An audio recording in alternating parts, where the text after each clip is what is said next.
around the world, welcome to the Insurance Guys podcast. My name is Scott Howell, your fearless host and leader, insurance agency owner and insurance evangelist for I Protect Insurance and Financial Services, based out of Huntsville, Alabama. And before we get started on today's episode, please help me welcome. He is a 6'3" sophomore from Mobile, Alabama, parade first team All-American, Rivals 5-star recruit. He is a fantastic insurance agent and a great American. Ladies and gentlemen, please put your hands together and welcome the incomparable Mr. Bradley Flowers. How are you, Bradley? I'm well. How about you? I am so excited to be here today, Bradley. I wish that my agency management people treated me the way yours do. Rolling out the red carpet, so happy and excited to see you. All mine do send me a bill every month. That's it. That's about all I get.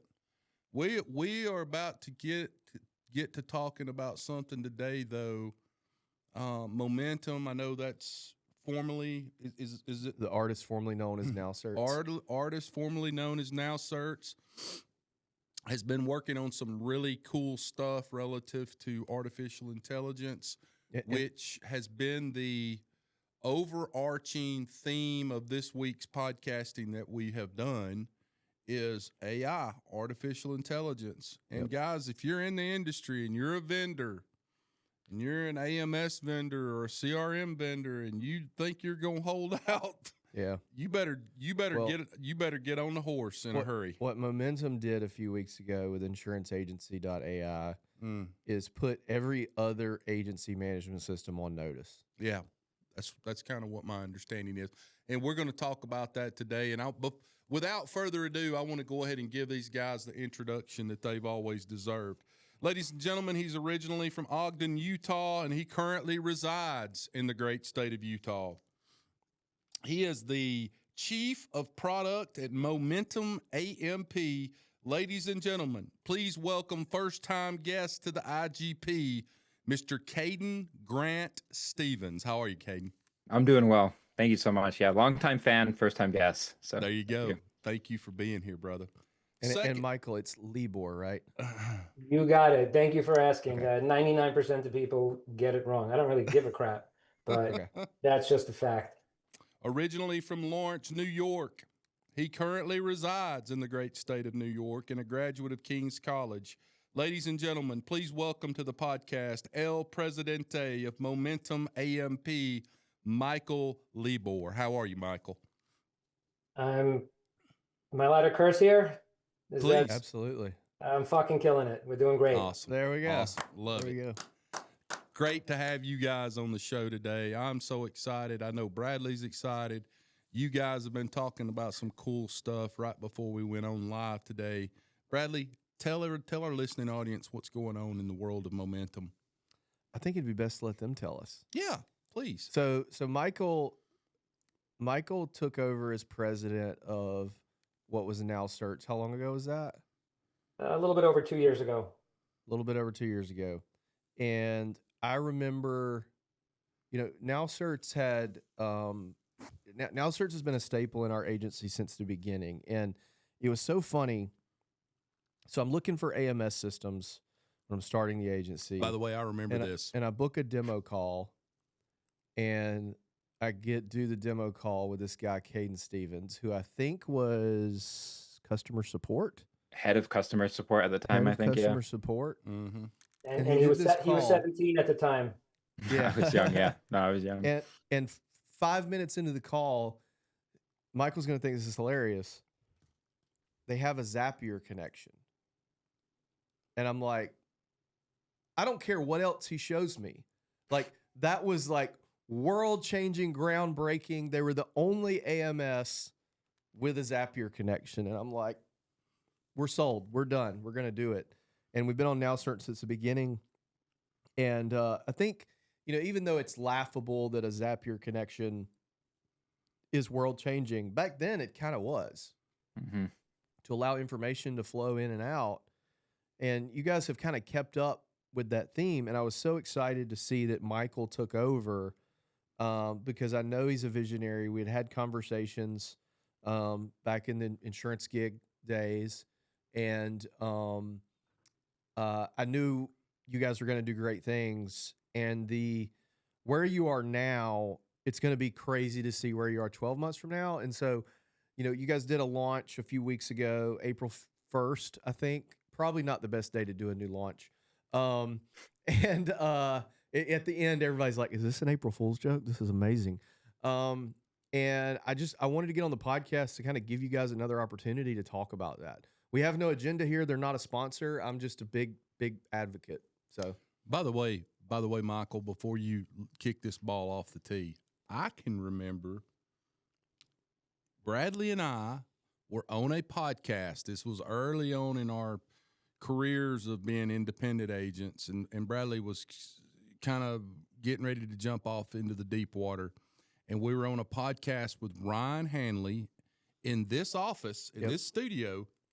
And Bradley said, "Ryan, I'm about to go independent and this, that, and the other. Which system would you go with?" And he said, "Bradley, I think I'd probably go with NowCerts." And that was actually I didn't know NowCerts existed then. That was the first time I'd heard. That's right. And I booked the demo, I think, that night. That was the one we did. We did it at like 7 o'clock we at night. got drunk at Callahan's, and then we went and drank beer, and then came back and podcast with Ryan. This is not a good combination when you consider you're doing it with Hanley. I personally think it's an amazing combination, and it should be a prerequisite for podcasting. Should only be with a glass or a joint.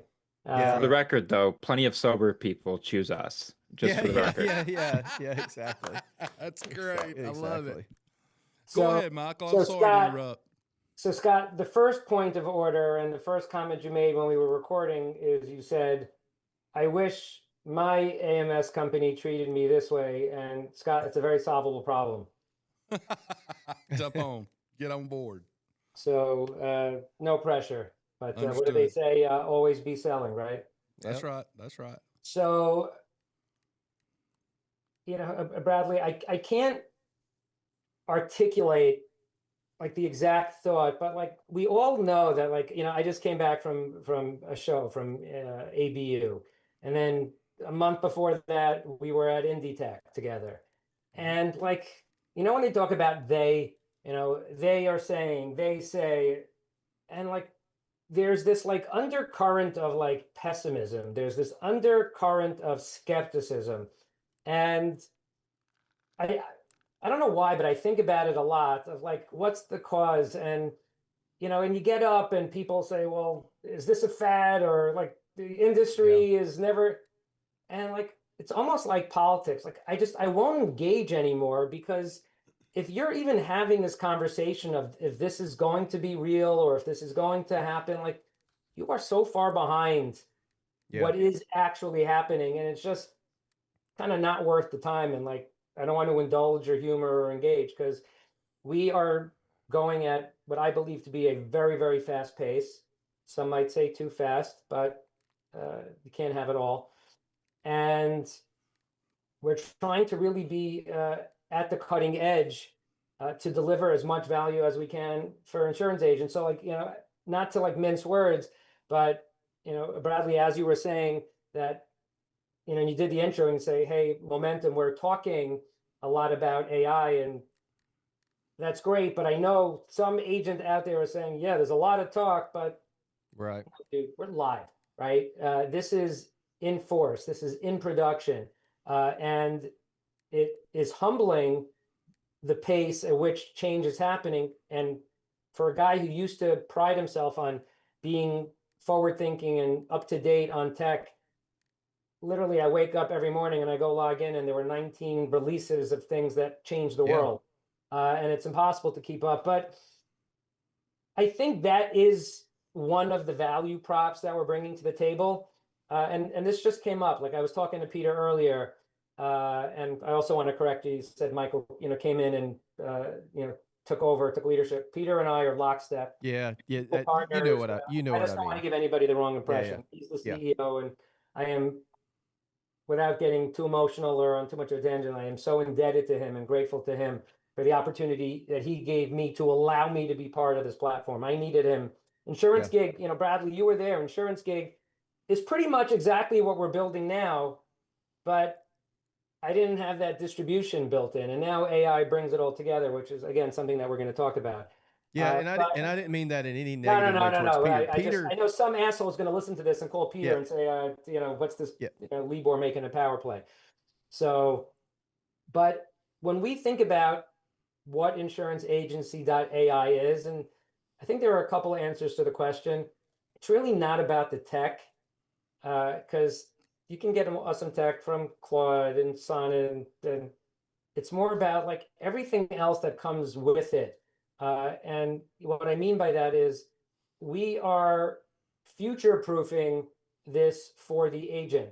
We are making sure that the best of, when something new comes out tomorrow, the way that we've engineered this and architected this is that I could plug into Claude Opus tomorrow, and then on Monday, if OpenAI 5.5 proves to be the best model for doing underwriting, we could plug in and out of that. So one of the themes that like I want to talk about is not about the technology, because we all know that I could upload this, scan this. It's I want to think about and talk about the approach, the thought process. Like there's a reason why all these AI companies are hiring philosophers now. yeah, It's as an agent, how should you be thinking about this? How should you be thinking about training your staff in this new world and building skills and creating procedures that are scalable and readable and could be turned into markdown files? So part of, as we like peel back the layers, one of the things that I just want to make sure that like we're conveying are the 5 or 6 different value props that we're bringing, not as a tech provider, but as like a real partner and solution provider to help thousands of agencies navigate this world that we're all humbled and awed by. And we want to be their guide and their Sherpa and their conduit to anything and everything AI. yeah. And I think to your original point, I think the reason a lot of people are skeptical is it's a there's several legs to that stool. Part of it is we'd seen the insurtech revolution in 2018 that was supposed to put us out of business. Granted, that had some impact. We had the crypto revolution a few years ago. The AI revolution makes the crypto revolution look like child's play. Mm-hmm. And now you have this combined with, we have this problem in insurance, specifically in insurance thought leadership, where someone will do something or create something or build something that works for one day. And then the next day they're on stage talking about how this has totally changed their agency. Or they say they're doing things that they're not. And sometimes I think people just don't know what to believe. You know what I mean? And I've been doing a few talks lately at different associations and conferences around AI. And the overarching theme is this is here to stay, and this is going to change the way that you operate. This is not one of these other fads or trends that you've seen. This is not a drill, people. Yeah, someone calling this a fad is like that guy that famously called the internet a fad, right? And also it's like it's not AI anymore. AI is like the current state of the internet. Everything's AI now. Yeah, we've talked about it, I mean, in detail, Bradley, but me and you go back and forth, and I almost understand why people were skeptical, but you look back now, and things that were nearly impossible are now like day one AI stuff. We just For don't sure. call it AI anymore. Like if you told me 5 years ago you could upload 50 deck pages and scrape the data and check your system to see if the information's updated, and if it's not, just give it a single prompt and it can update everything and create everything that was missing. That's mind-blowing to me. Now that was something we released not this last April Fool's, but actually the April Fool's before. And you can actually blame Peter for that. He loves to play tricks. I mean, he had tricks that we sold. NowCerts, Yeah, you guys in it's your so April funny. Fool's jokes. So they did an April Fool's joke that they sold to Vertifor. With a PH. But Vertifor Or was F. misspelled. Yeah. Yeah. That was like my first. So I got on. That was April the 1st of 2019. I started on NowCerts March the 1st of 2019. And I see that, and I'm like, oh no, like, And then I come around and to get Peter's sense of humor. So. Well, the Yeah. crazy thing is we got it recently. They were like, well, since you sold, and me and Peter were on the call, we're like, what do you mean we sold? They were referring to way back when, Bradley. They thought they never got the scroll down to see April Fools. People are like, man, every single acquisition Vertifor's ever done, none of the products are ever any better except NowCerts. They did a great job with that one. Hey, Michael, well, really both of you, as a neophyte that doesn't understand exactly what's going on here, but being the mouthpiece of so many insurance agents listening to this right now, give our listening audience some idea of the updates and what you guys are doing right now with artificial intelligence for the agents that are on the Momentum platform. What will that allow them to do that other agents on other platforms that aren't, going this fast towards artificial intelligence won't be able to do? So there are a couple of points that I want to bring out. So the first is one of the things that we are building and striving for. I do believe that software in its current format is going to change. Now, people think that SaaS is dead. I don't want to say that. That's a bold statement. APIs, which were the default and the best way to integrate data 2 years ago, is not necessarily the best way to integrate data anymore. But one of the things that we're trying very hard is to read the tea leaves and say, we were very deliberate in when we rebranded our company to not be an agency management system, but an agency management platform. Mm-hmm. And I believe that going forward, what we used to think of as an agency management platform of all the policy, and if you think of all the shit on the left nav that we have of going to the policy, going to the renewal, going to the cert, the way of thinking about it, and back to the thinking approach, that's over. We're not confined by user interface anymore. And most of the people that work with OpenAI or their AI, they actually talk to it. So we're building a conversational platform that you could talk to. We really do believe in a very short period of time, and again, Bradley, this is one of those things that I'll be clear is theoretical at the moment, is that we're trying to build an AMP, an agency management platform, without a keyboard, that you will literally be able to work with this in the car, talking to it as you would a human. Now, I think there are three fundamental components that are not going to change. One is that different parties need to talk to each other. So I always talk about the United Nations effect, right? And we call it our data fabric. So if you go to the UN, you have 80 countries and delegates sitting in the same room. Nobody speaks the same language, but they communicate in real time.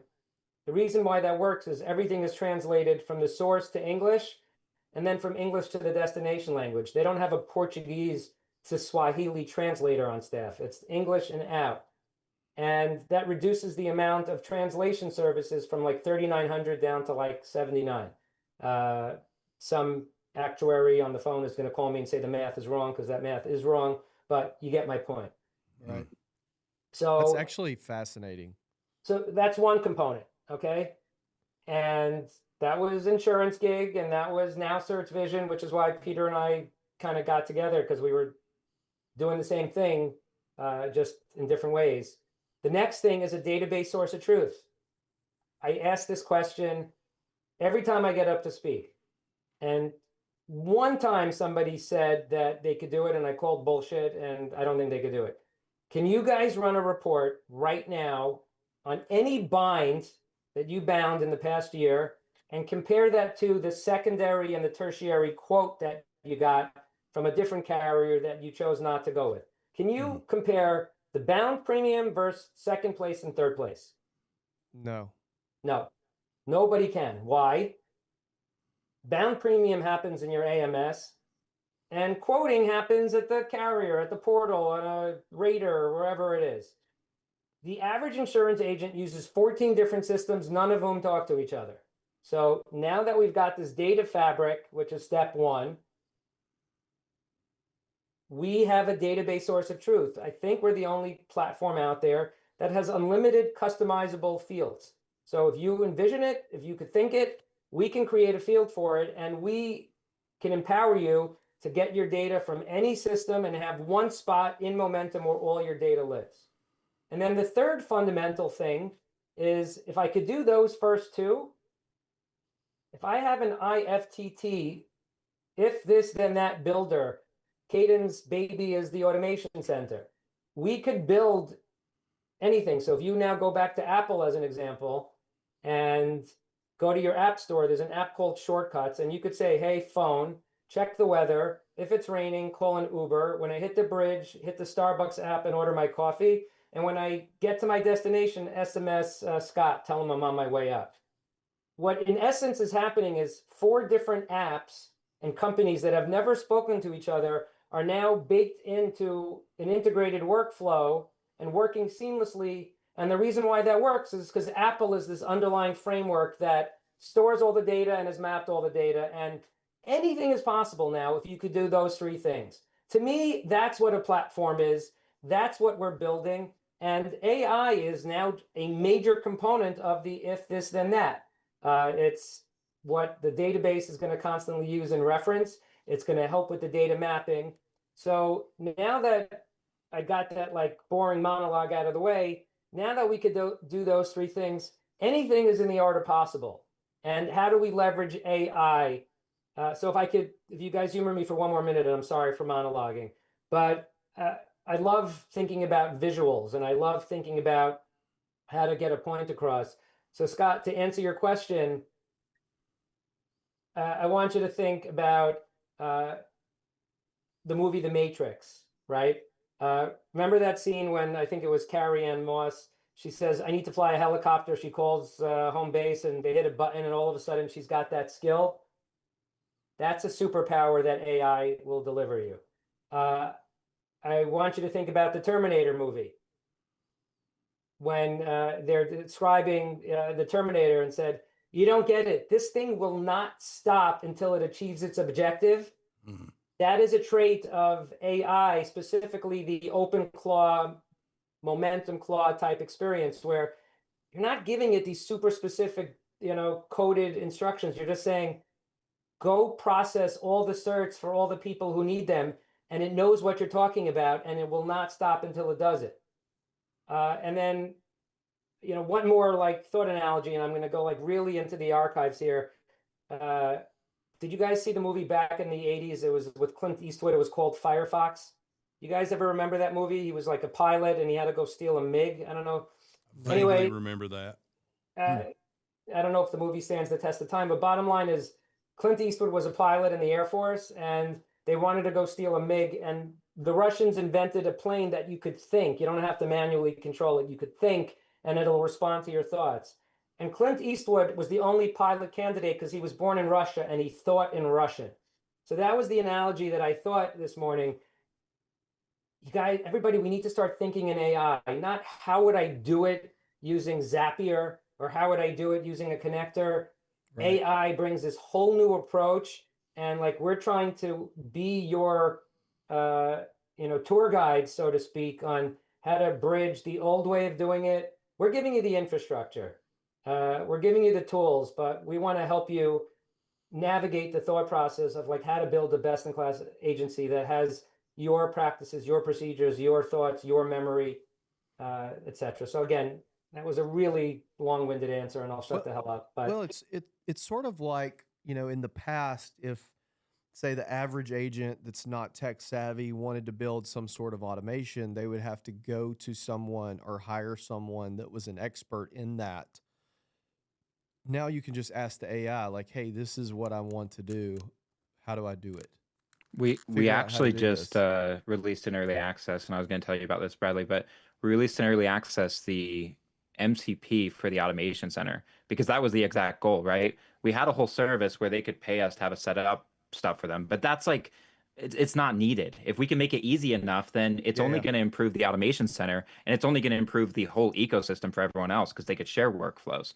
So we actually released an MCP where you can prompt it exactly how you said, just talk to it, and it will, I could say, build me a workflow that every 10 days gets more and more serious with emails for this renewal, right? And then at day 30, create a task for me and notify the agent. I mean, you could do all of these steps, and I'm just giving it words, and then it's building the workflow, and I can go in and approve it. Yeah. Well, it's like Extremely powerful. I told this story a few weeks ago. I gave a talk to a group of agents about AI. And this lady in the front row raised her hand and she said, okay, I get it. I understand, but like, I don't know how to implement any of this stuff. I said, ask the AI how to implement it. It's like, it's almost like you need to dumb your thinking down a little bit. You know what I mean? Yeah, and sometimes like you need to be smart to dumb it down, and sometimes to build simple technology is complicated. To make complicated tech might not be that hard. And and again, it's back to that thought process where it used to be, if you were building like a marketing automation workflow, you had to map out. It was super sophisticated at the time, but here's the workflow. I needed to have everyone mapped out. If they open the email, do this. If they don't, do that. Here's the message. And you had to write every freaking message. Now, again, back to the way of thinking, is just think about the outcome you want and just tell it. And if it doesn't know, and again, there's an art to prompting and saying, if you're not 99% comfortable with the process, ask me questions. There were things you could do about asking 2 and 3 AI models to make sure they come up with a similar result for accuracy and to avoid hallucination and that sort of thing. But it's, again, it's like literally teaching the approach of how to, you don't have to think of every scenario. Just what do you want to accomplish? And there's going to be a massive change in resources and resource allocation. The good news is I don't think about this in existential terms of no one's trying to put any agents out of business. No, if anything, agents are more empowered now than they ever have been. I think so. First of all, at the end of the day, like we're still regulated, right? Right. There's still a law that an agent actually has to be the one that gets on and actually closes the deal. So, that's a nice little thing to hang our hats on. But at the end of the day, will this put some people out of business? Yeah. I think if you go to a small town with 6,000 people that has 2 PNC or 3 PNC agencies, and 2 are using AI and 1 is not, I'll tell you who my money's on. I think there's going to be a shift in the whole CSR business. There's going to be a huge shift in the BPO business. We have a small BPO outfit with 150 to 200 people in the Philippines and South America. Like we're completely re-architecting the type of work that they do, and it's no longer confined to 40-hour work weeks. If I'm a VA company right now, I'm going headfirst into offering an AI agent arm or something of that nature, because to me, that's the most vulnerable sector right now to all of this. I couldn't agree more, but also a major opportunity. Yeah, for sure. Same time. Hey, Michael, one area that we haven't discussed this week that I'm interested in is we have agencies that are rushing to use artificial intelligence in certain ways inside the agency, in different ways, but definitely on the front end of really using artificial intelligence on a day-to-day basis. We have vendors like yourself and others out there that are racing to utilize AI in their platforms. But one question that hasn't been asked, or that I haven't really thought of to ask in the last 3 or 4 weeks, is like, what are carriers doing relative to how are they utilizing artificial intelligence right now to make their workflows and their carrier itself better? Good question. Have you thought of that? Mhm. I just haven't really thought of it till just now, till we were talking here. So happens to be, I used to have an awesome job at an awesome carrier, and I left to go launch insurance gig. And I kind of left and launched insurance gigs so I could actually sell to agents and not carriers, because I was looking for agility and people that have an 18-day sales cycle, not an 18-month sales cycle. I will tell you that the current CIO and COO of AmTrust is a really good friend of mine and somebody who I look up to and is one of the smartest insurance minds that I know. And they are all over it. Like they are, but they were always kind of cutting edge. There's not a process that they look at that they're not looking at through the lens of AI. Is every carrier doing that? Absolutely not. Is every carrier talking about it? Is every carrier looking to hire a chief AI officer? Would I bet my 401k that there's going to be an 85% awesome adoption rate across carriers, that they're going to be like using this, like Six Sigma black belts? No. And again, I don't want to be like a naysayer, but now you have to do change management across multiple people. And I do think that there is a little bit of a, like, I don't want to take risks, at the carrier level. But that being said, we're working with a bunch of carriers that we never really did a lot of carrier work, but we're being engaged now by carriers. So Kayden just built this awesome COI portal for a national top 5 carrier that is powered by most of it not AI, but it's something that it definitely plugs in. It's not what they engaged us to do, but here's the thing that I find interesting. Winston Churchill, who I'm obsessed with, has a great quote, and he said, "Democracy is the worst form of government except for all the others," right? APIs are like the worst form of integration except for all the others. But it used to be that if I wanted to get data from a carrier, and I'm not talking about the Ivans download stuff, I wanted to get like real servicing data or whatever it may be. I could think of on less than one hand the amount of carriers that have a servicing API. Now, was it on their roadmap? Were they going to deliver it? Maybe. Do I need it anymore? No. I don't know if you guys have seen, but like that's why AI is so nuanced of what it can do. Like agentic browsers. Every single AI company, Comet, Atlas, OpenClaw, I could literally go tell my Momentum Claw agent right now, I want you to go log into this carrier, take this information, and go submit a quote. And it'll do And it. I could go to lunch and it'll submit the quote. And it does not get tired. It does not need a fucking lunch break. It does not need a raise. It does not need to go to the bathroom. It is not going to Its bitch kids and aren't say, sick. It's going to do it. And it can do it at scale. And now, one of the interesting questions, if we want to talk about carriers that you really wanted to survey, is what are the carriers going to do about that?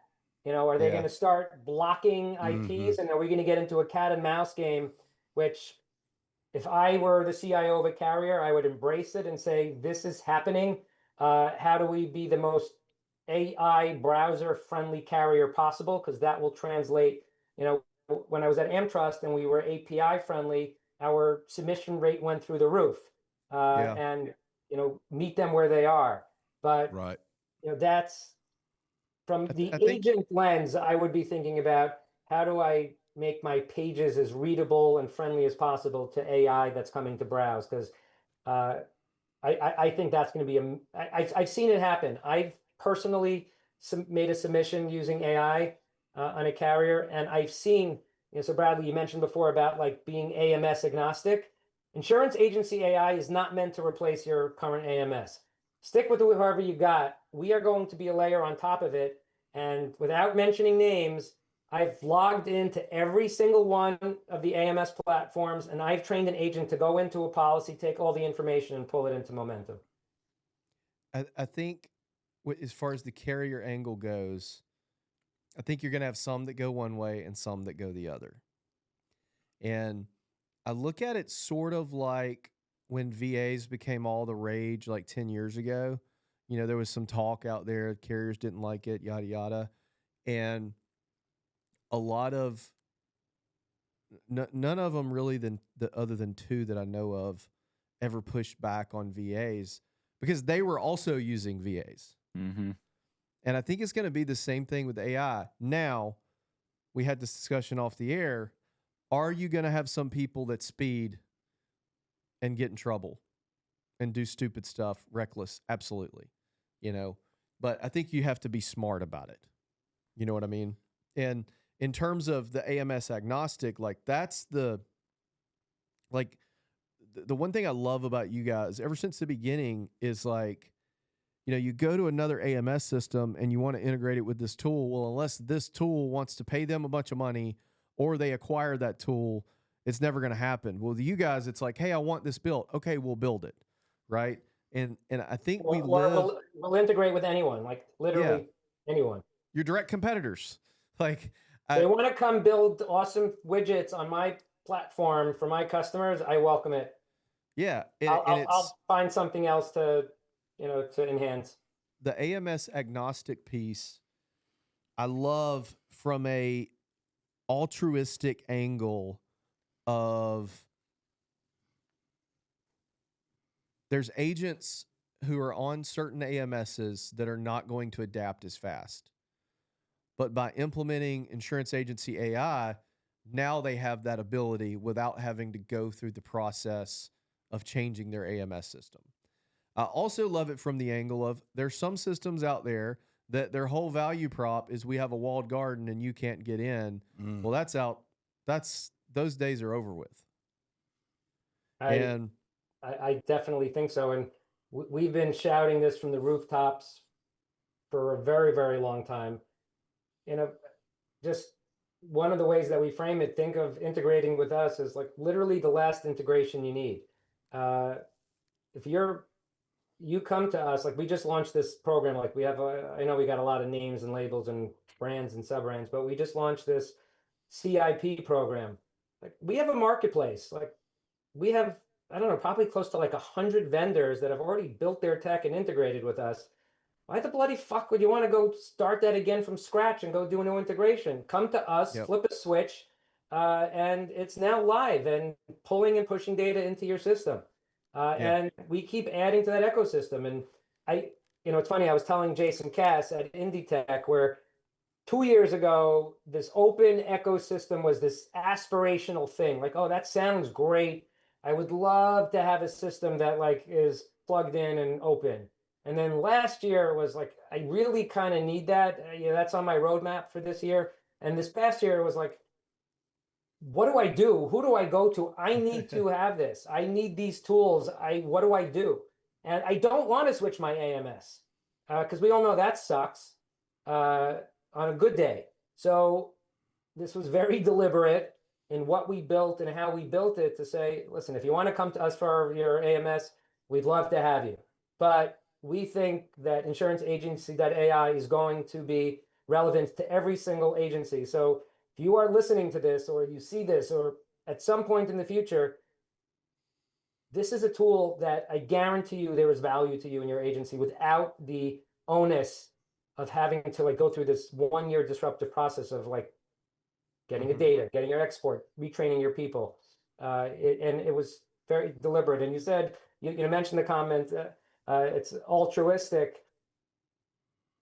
That's a happy accident and we're happy to be the benefit, but we are building this to make money, but we want to try to do it in a way where if you come to our marketplace, you don't have long-term contracts. We haven't finalized the pricing, but like Kayden and I and Peter got into a fight because and I lost, like this thing is going to be a lot cheaper than I wanted it to be. Like we want it to be accessible, but just like accessing the Apple App Store doesn't cost money, we have in-app purchases. and with no commitment. So every vendor has a pricing schema. You want to hit Fenris for their NAICS data, they're charging 30 cents a call. And use it or don't. It's your choice. And we've created this free market where we have like 9 different voice vendors that have all listed with us. And I don't want to choose which one is better than the others. Let the market dictate. And if it's not good and our agents want us to build it, we'll do that too. So I want to talk about Momentum Claw, but first, us three have not talked about this. You guys acquired trustedchoice.com. Correct. What? That's a new thing, right? Newish. Yeah, so new is a relative term. And I'll tell you, my son's yearbook quote was, "A minute depends on which side of the bathroom door you're sitting on." So this is very true. This is very true. So it was a year ago. We acquired it a year ago. It was, in my opinion, a coup. It is a jewel of an asset. I know if you're in the big I world, in the Trusted Choice and trustedchoice.com world, half the states loved them and half the states hated them. And I can't explain why.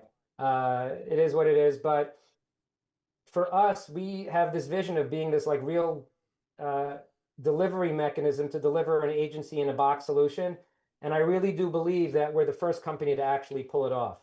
Where the first step being, Bradley, it's probably very few people, less than 10 in the country, if at all, that talk to more agents than you do, right?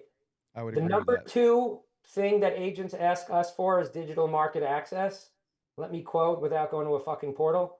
And number 1, make it rain. Give me leads. Yeah. I want referrals. So we went out and bought what I believe to be the largest independent distributor of referrals to insurance agencies. And we're now taking what last year might have been a referral, and they're not all awesome, right? Even at 80%, 70% success rate, that means 30% are shit. But we're now using AI to take the ones that might have been not the best quality leads or older leads and fluffing them up and building. I've got a vendor who just created an awesome SMS workflow that Kayden published in his automation center. And we have a community. Bradley, you could go on to insuranceagency.ai tomorrow, build a workflow and publish it for the benefit of the rest of the community. And you can make money off of it. We built we're going to make some money off the top, super transparent. But I know it sounds cheesy, but like all for one and one for all, everybody could build tech to benefit one, and one person could build tech to benefit all. And that's something that is live and we've delivered on. Because we recognize that you mentioned before another system that has a closed loop. That means they're only as good as what they could build internally. Nice. I don't care how big you are or how many developers you are, that's limited. We've a platform that anybody could come contribute and create. Well, it's one of those things too, like your network is so valuable. Like Scott and I's secret weapon is the fact that we know so many successful people. Like one of my producers came in my office a while back and she presented a problem to me that I had never dealt with before. And I stayed silent for like 25 seconds. And she said, are you having a stroke? What's going on? And I said, no, I'm going through my mental Rolodex of who do I know that's dealt with this problem before. And the biggest misconception about me in the insurance industry is that I'm tech savvy. I'm not. I just surround myself with people that are tech savvy. And so that right there is such a valuable point, if nothing else, for agents just to share ideas and piggyback off of things other agencies are doing and even making them better in some cases. So in the insuranceagency.ai demo we did on April Fool's Day, one of the slides I had was, again, to tell a story, to paint a picture, is I referred to like those videos you see online of people that are colorblind and they get those special glasses and they put them on and they could see color for the first time. And like the reaction is just so pure and joyous and emotional and awesome, right? And like that's how I felt when I spent a week using Momentum Club. Yeah. So talk about that. Go into what that is. So remember before when I mentioned like just the Terminator, like it's just you give it a job to do and it's not going to stop. So, and I've been searching for the words, and there's probably some geek out there, and I say that in the nicest, most affectionate way. It will give me the technical definition of the difference between Claude Code, and OpenClaw, and Hermes, and the harness, and all that. But really think of it like the smartest person in the world and an army of the smartest people in the world on any possible subject matter that you choose to explore is now in control of your computer and has all the tech skills. So Bradley, if I just think back into the past week, and if you want to ask me, I'll geek out and I'll tell you what some of these things are. When I think about the things that I built, not necessarily insurance related, but in my day-to-day workflow of what I've built, are things that 3 weeks ago, I wouldn't contemplate that I have the skills to do, but now I can. So I wanted to publish a website and I had to go into my DNS settings and go to Cloudflare and build some type of like stream. I don't know what that means, but Momentum Plus said, Michael, if you want to publish this website, you got to go do it. Get me the API key for Cloudflare and I'll handle the rest. I went in, I said, I don't know where to find the API key. It said, click here, go do it. I hit the thing, it said 3 minutes later, the site is live, the site is propagated. I went, there was an error, I debugged it, I fixed it, it's live. You want me to connect your Stripe account so you could charge money for it now. And so you guys have now given agents that ability inside Insurance Agency AI. By the time this podcast releases, it'll be out. Yes, we've literally today we're rolling it out, and we're doing it in a very controlled manner because the way that we describe it is like there's no lifeguard on duty. Swim at your own risk. I'm leaning into it, but again, like Bradley, you mentioned it before about like the dangers and the consequences. I don't know about you, but I love my Tesla. I have not driven anywhere in months. I get in a car, I hit a button, I go on TikTok, and I don't look at the road. Now, multiple people have been killed in their Teslas, but it's 0.00001%, and like sometimes there is a little bit of a cost of innovation and tech.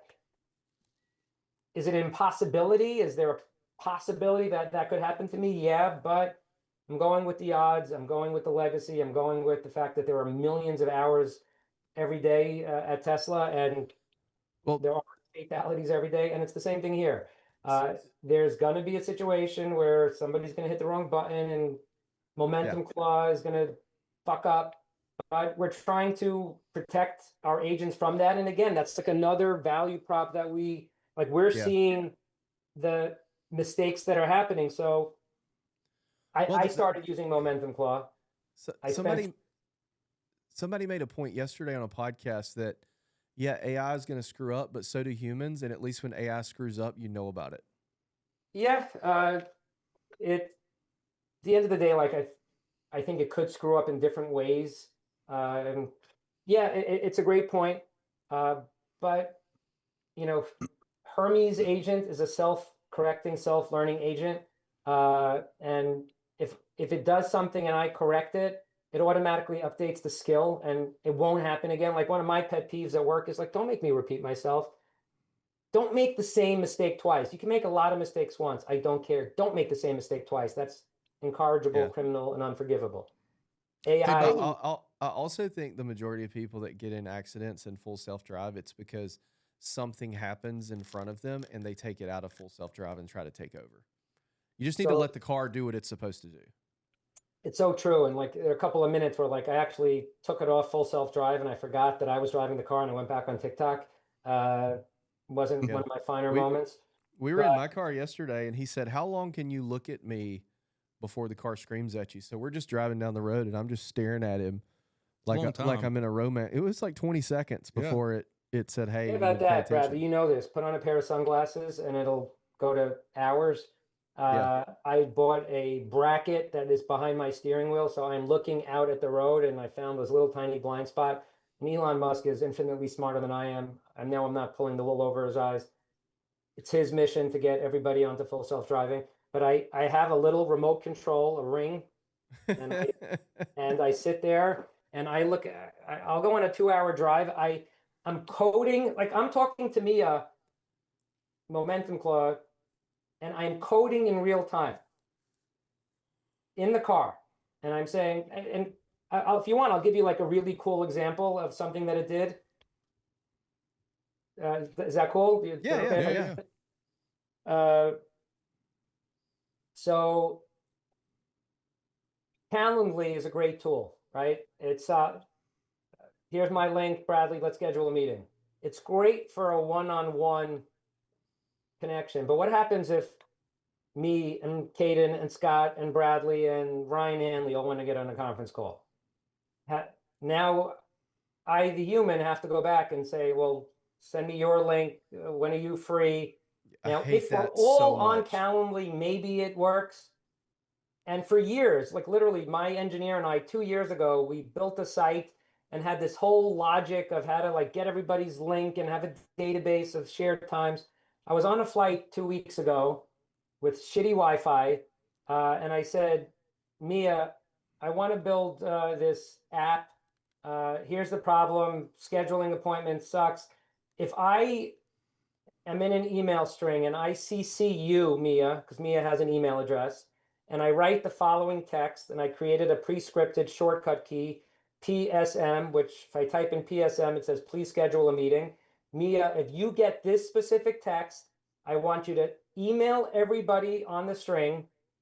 If you already have their Calendly link, don't ask for it, save it. If they don't have a Calendly link yet on file, ask Bradley for his Calendly link. And if he doesn't have one, just ask him for the times. Click onto everybody's link, find the first available common denominator time where we're all free. Go to my calendar, schedule the invite, and invite everyone. I'm not bullshitting you. I built it in 3 fucking minutes. Yep. On the plane, and it's live and in production, and I'm using it, and it saves me time every day. And I could give you like 15 of those workflows that I've built over the past 2 weeks in ways that, you know, right now, Mia is listening to this podcast. Like if I say, hey, Mia, do me a favor, email Bradley Flowers a thank you email after this from the Michael at Momentum AMP email address, over and out. It's going to happen. So to give you guys context, Mia is actually in this meeting, so that's going to happen when he just said that. So practical advice, every agency, call your VoIP provider. Every one of your phone calls should be being recorded. It is a wealth of information. Bradley, I've been maniacal for the past 2 years, year and a half. Every Fireflies call is recorded. Every Google Meet is recorded. I launched Momentum Claw. I gave it access to my G Drive and to Fireflies. It said, okay, bing, bang, boom, done. I just listened to like 1,000 calls, 800 hours of conversation and transcripts. What would you like to know? And I said, as a joke, I said, give me your feedback of me as an executive and my priorities and what am I good at, what am I not? And it was a little humbling and it was on point because it had thousands of hours of context. And I could go on and on of like the benefit and what it's doing. But again, we're just trying to like do all these things and just package them in a way that any insurance agency could avail themselves of this superpower. So one more thing, and if you, me, Scott, and Ryan Hanley were going to doing a meeting, we would have to do the time that worked best for Hanley. You know that, right? Yes. And then it would all be about Ryan Hanley. I think we better put out a warning label on this episode for independent agents like myself that aren't super tech savvy. Like nobody here is saying that you need to like go to ChatGPT or Claude and try to let it get access to your AMS or your AMP, right, Bradley? I mean, You do it through insuranceagency.ai. Well, I'm saying it would be dangerous to give Claude access to your AMS system, correct? I disagree. Because of the external So Claude has potential. access. Claude has access to Well, my. there's a difference between Alpha Claude and because they have OpenClaw. an I think what Scott's referring to is the stigma that OpenClaw could be dangerous because, it's capable of thinking on its own and doing its own things, and it could Yeah. take the initiative to do something that might prove to be harmful to you. That is a possibility. But Scott, to your point, we are trying to build this, and this might come off sounding harsh, but to the lowest common denominator. If you're super techie, we have an API workbench and we could geek out on MCPs and Kafka databases and we'll go toe to toe, or I'll bring in Peter, who's much more sophisticated on these matters than me, but we'll go toe to toe. But we're building this really the mandate here is that my grandmother could use it. And it's literally, Scott, you're going to come in, you're going to have a dashboard, and you're going to say, connected to my Gmail. Here's my AMS MCP key. And we're part of what we're figuring out how to deliver is how do we do this at scale? Because there is going to be some hand holding that's required, especially in the beginning. And that's why we're doing a very, very slow release. Bradley, the April 1st, we had 630 agencies request to attend the webinar. We have this insane backlog of agents that want it, and we're not giving it out. It would be great, for our ego to say oh, we have 2,000 agents using it. I'd rather have 50 killing it and then release it 100, because we want it to be very carefully monitored. But Scott, we are building it that safety is a given and table stakes, but we're figuring it out.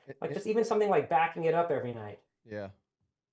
And to answer your question, Claude and OpenClaw, two different things. Claude has access to my NowCert, to my momentum through an MCP. It won't do anything in my AMS without me asking it to, and I have to approve it. I'm just saying there's some agent out there. Oh, somebody's going to. Like Aaron Robertson, and Aaron, I love picking on you, who's going to try to put his, somehow connect ChatGPT to his damn AMS. I don't ever want to work again. Can you set this up, please? That's the warning label. I'm trying to make sure that nobody out there uses just the the AI platforms that are on the internet to try to and somehow. No, people are doing it. I mean, Scott and Kayden, could talk about this, and as usual, I'm monopolizing the conversation. I'm sorry, Kayden, but we built an MCP, which is basically the fancy AI version of an API. And we have agents that have used our MCP to connect it to OpenAI and to Claude. And I'm sure somebody out there is using the Chinese Manus and connected to it. And, and how is the data going to be governed? And, it's scary, but that is going to happen. I do believe within the year, and I'm sure somebody could say out there, there's going to be an AI that handles a policy from, we could probably do it right now. We haven't done it yet, but I would venture if Kayden and I just took the rest of the week off, we could build a workflow to say, buy a lead from Trusted Choice, market the lead, text the lead, call the lead using AI. If they bind, put them in the AMS, take care of, set up the COI, handle the download, here's the renewal.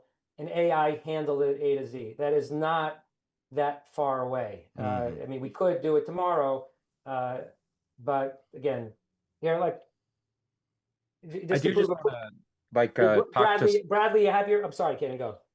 I just want to talk to Scott's point real quick because it is warranted. I mean, it makes sense to be safe to some extent, right?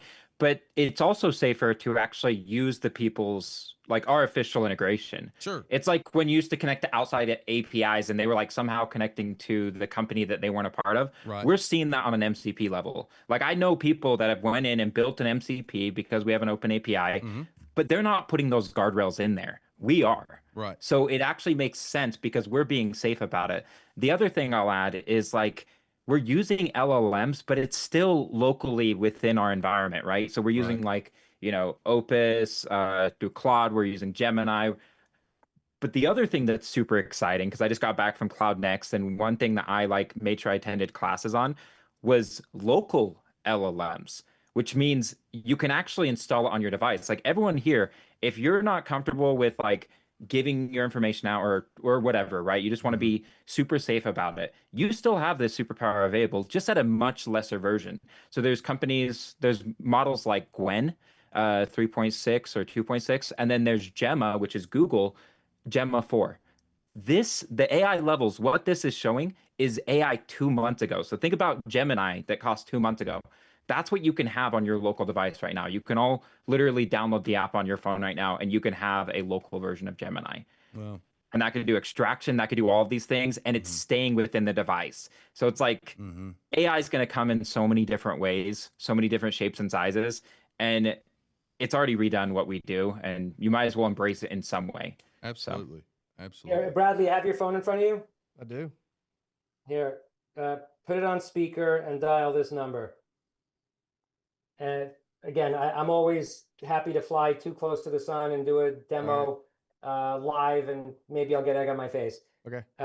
Call this number and put, and if asked, your policy number is 12345. Okay. Okay. 872 349 034. And I don't want to give the number out over thousands of listeners, so this is the last digit of the number. Okay. Otherwise, this was not built to get 1,000 calls at once. How may I help you? Yes, I need help with my insurance. Hi, thanks for calling. How can I help you today? I need to know when my insurance payment is due. Of course, I can help with that. Do you happen to have your policy number handy? 12345. Perfect. Give me just a second. Okay, I've got your policy pulled up. All right, I've got your policy in front of me. What can I help you with today regarding your payment? I need to know how much it is and when it's due.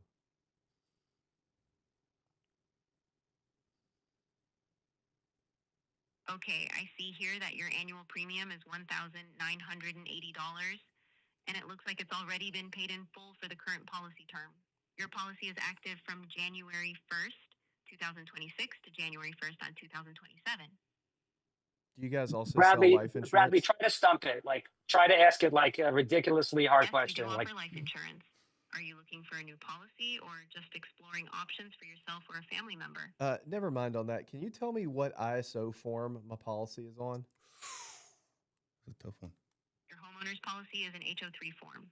Is there anything else I can help you with regarding your policy today? What does that mean?